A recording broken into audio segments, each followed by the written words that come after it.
Welcome back, sports fans. In this segment, I'm going to discuss a little bit about the Lakers winning their 17th championship and some predictions about the NBA going forward. The whole idea of the NBA resuming the season, as I had stated at the time, was just really something to me. I didn't know if they could pull it off. I kind of thought they wouldn't. However, as I saw things progress with the NHL and with the NBA pretty much simultaneously, with each game in each round, it started looking more and more like you were going to get through the season without really any incidences. However, what I couldn't have realized then, and it's still stunning to me now, is the fact that both the NHL and the NBA managed to get through their bubble playoffs without any new coronavirus cases. And when you consider what happened with Major League Baseball this year and what's been happening with the NFL lately, it's nothing short of miraculous as far as I'm concerned.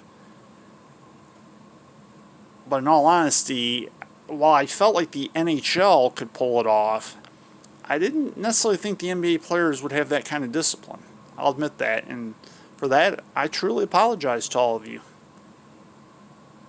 who were able to be in that bubble, especially the Lakers and Heat players, for all those games and no incidences. I mean, that is incredible, and that really will help the NBA going forward. With that having been said, what is the NBA's future going forward? There had been rumors of the draft being in mid-October, which is not going to happen because there's not enough time.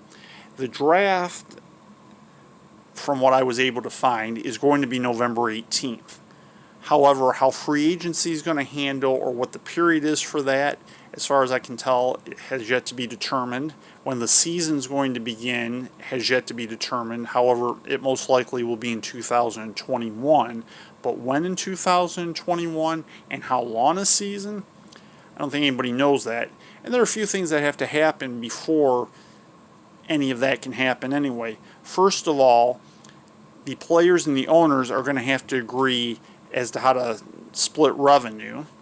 Secondly, a tentative salary cap is going to have to be set, which, much like this past season, will probably be set artificially high so that teams can actually sign a certain amount of free agents, and probably pretty close to having a normal free agency signing period that you would have in a non-pandemic year. And then there are a few other steps that will have to occur as well. Now, in terms of fans, I actually believe that certain cities will have fans in the stands. One thing that I was just made privy to is the fact that the state of Florida has lifted all coronavirus restrictions.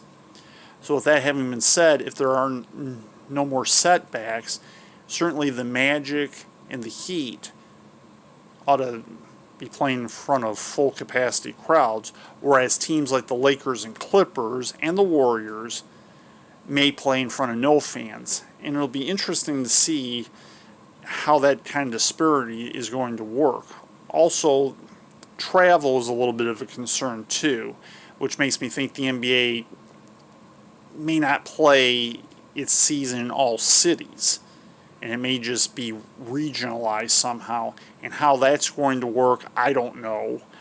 I would imagine if you're going to do it like that, there would be at least 2 hub cities in the East and 2 hub cities in the West. And obviously, with Florida having lifted its restrictions entirely, plus the fact that we know the bubble worked in Orlando, that may very well be one of the cities in the East. That's a hub city. And I think that's extremely likely. But in terms of how long a season it's going to be, I think it depends on when they want it to end and when the season can begin.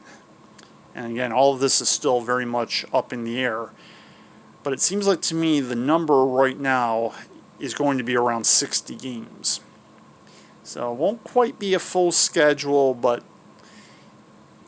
there will be a certain amount of legitimacy, perhaps more so than this past season. Bear in mind, they were able to play more than 70 games this past season, so in a way, it does seem like a step back. But again, this is all tentative as of right now, and even the draft, I'm assuming they're going to hold it virtually, but I have no idea on this. All I know is November 18th seems to be the date for this, and then what happens from there, your guess is as good as mine.